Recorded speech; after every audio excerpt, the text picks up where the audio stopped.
Yino engeri Evelyn gye bamugye mu bulamu bw'ensi kino kyabadde kipange era nga bakipanga kuva ku ntandikwa. Mwana muwala ono abadde akolera Dubai era nga kikakasibwa nti abadde n'ebyobugagga ebiwerako since abadde ali ku Kukyeyo oba abadde akolera ku Kukyeyo. Kati nno waneeno gwe guno omupango ogwakoleddwa omu ku mulongo munne teekako ne boyfriend we era ne bayiyamu engeri gye bagenda okuba nga bakomya obulamu bwa Evelyn.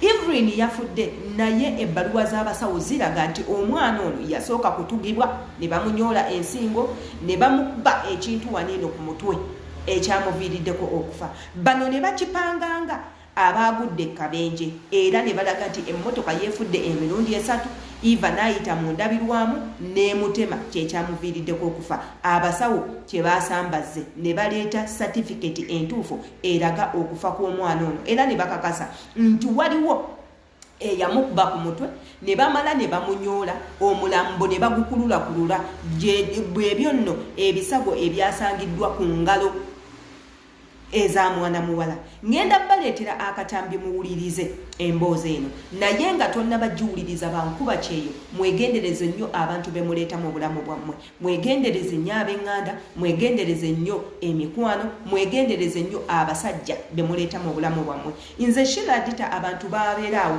ne baŋŋamba nnyo nga bwe nadiba, ne baŋŋamba nnyo nga bwe saagala kufumbirwa, ne baŋŋamba nnyo nga bwe saagala mikwano, ne baŋŋamba okweraga, ne banvuma n'ebintu ebirala naye nina ensonga obulamu bwange bwe busooka. Sigamba nti nze saagala bufumbo imbwagala era nga neegomba okubako n'omusajja gwenjagala naye nze ekigambo kwesiga kyannema. Nze Sheila simanyi kwesiga era nze sikkiriza nti nsobola okwesiga omuntu gwe nali ngezezaako okwesiga ye kitange anzaala olwaki olwezo procedures ze tuyitamu mu bulamu bw'ensi. Naye abantu ab'ebbali ng'emikwano, ab'eŋŋanda, abasajja ekitonde ekyo kyannema okwesiga. Tugenda kugendako mu butambi era nga obutambi buno bwe bugenda okukuwa engeri gy'oyina okubanga ogenda mpola ekitonde kye bayita omuntu. Katugendako mu butambi ate era tubere nga tukomawo.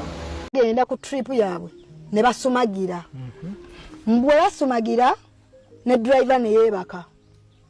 Bwe bagenda okudda engulu mbe emmotoka nga yeefudde emirundi egi najjukira atugambye nti baali basumagira nga gye babadde nga bana bali ku postmortem nga Eva wano bamubba balinga gwe batumeze ekisengo bago bakuba bulooka nga wano wagwamu era dokita yabagamba eno si accident bamukuba. Kati ng'ensingo bagikyusa eno baali bamukyusa ensingo ne bamutuga bamala musindika ne bamutuga era yajja Eva twamuziika ali ati ng'ensingo yakutuka.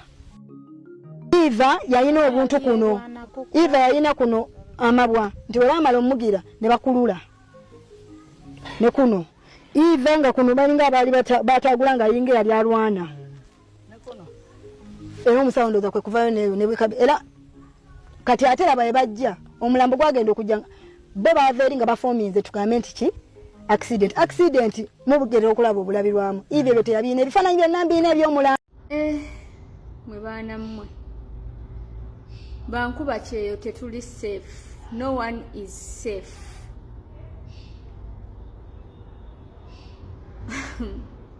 Emboozi eriwa SB4 emboozi ya maziga, emboozi ya nnaku. Mwana muwala yali akola Dubai bamuyise Eva ate mulowooza omulongo we si mbu biri bya mbu bakyagira mbu ye yamujja mu bulamu bw'ensi. Ntabwe yaki bintu bye byakoleredde Dubai. Subhanallah. Anange omuntu agenda kukola atyo laba muganda wo mwennyini bwakujja mu bulamu bw'ensi olw'ebintu by'oboneebonedde ebbanga.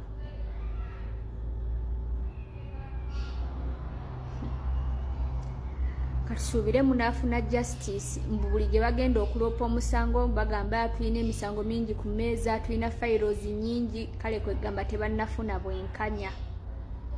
Naye ng'obwenkanya munaabufuna ku ekyo ekirooto kye mpulidde oli avunula kye yamuloosa.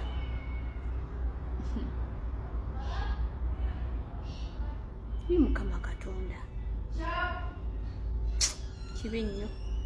Obutambi obwo ndowooza mubwewuliriddeko. Eyo nno ye famire eya mwana muwala Evelyn gy'abadde ava, era ng'ono yavuddeyo n'atuwa updates ku buli kimu kyonna kyonna ekigenze mu maaso.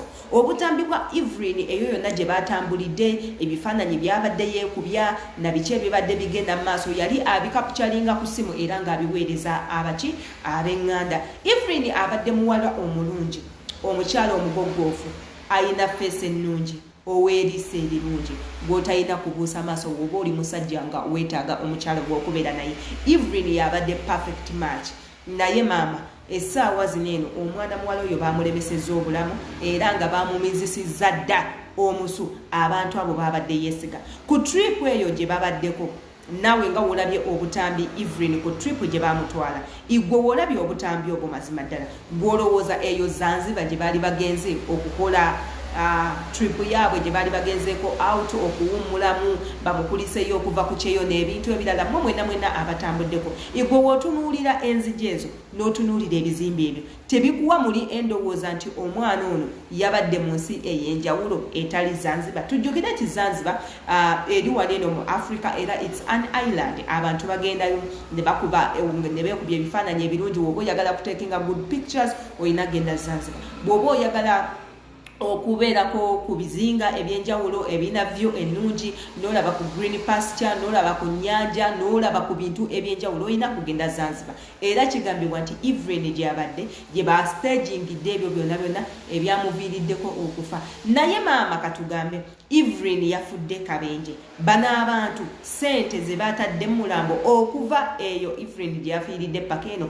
baazigyeewa. Ate nga mu katambi tuwulira nti nno omwami eyabadde ne Evelyn yakakasizza abantu ng'abagamba temuyina ssente ate muli eyo muwogana mukubamba enkulu. Amakulu gali nti bagenza okukola kino ekintu nga beetegese bulungi, nga bakimanyi nti tebagenda na kutawaanya famire kubasondera ssente, ng'era bakimanyi nti bo ssente weeziri ezijja osobola okutransportinga omulambo okugujjayo gye baagutugidde okuguyingiza mu ggwanga lyaffe erya Uganda. Wano wempitira bannamateeka ne ŋŋamba nti incident ng'eno weeba etuuseewo nga tennaba kugwa mu mawulire abantu ababadde n'omuntu lwaki tebakwatibwa. Bw'eba nga postmortem yavuddeyo ng'ekakasa enfa entuufu, lwaki bano abantu tebakwatibwa? Kubanga waliwo postmortem zibiri. Postmortem mulongo gye yaleese eraga nti Eva yafunye kabenje, teekako ne postmortem eraga nti Eva yattiddwa buttibwa. Kati katugambe postmortem zezo bbiri zaakoleddwa, bo nga bo ab'amateeka tebasobola kumanya postmortem entuufu n'etali ntuufu.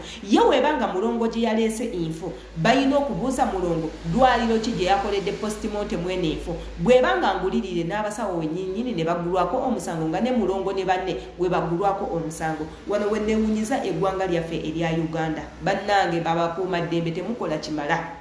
Bakuuma ddembe temukola kimala. Gye mukoma okuleka abantu abakoze emisango eminene ne baniiniina nga bamaze okukola emisango tegijja kuggwa. Bajja banga bakola buli kimu olw'okuba bakimanyi balina protection somewhere else. Bajja kubanga basigala n'ezo embeera ez'okutta abantu, ez'otulugunya abantu, ez'okubba, ez'okufera n'ebintu ebirala, kubanga bakimanyi after all ebyo byonna byonna bwe babikola there is someone behind agenda obba protecting. So tubeera tubasaba with due respect, omusango bwe guba gutuuse gye muli mugezeeko okureactinga immediately nga temundaba kufa ku ssente oliza agenda kugulirira. Fa ku bulamu bw'abantu abalala boolese mu matigga nti yes it might be this one today but tomorrow it might be you or any person of your house. Yenze Shina Adita katumanye endowooza y'okubutambi nga buno tuyinza kukola tutya nga ffe Bankuba Kyeyo nga tulabye nnyo tugenda kukola tutya okwekuuma n'okwejja mu maaso g'abantu abalabe abatwagalako ebyabwe nga batwagaza maaso naye nga ku mitima tebatwagala. Let me know in your comment section in Bangala.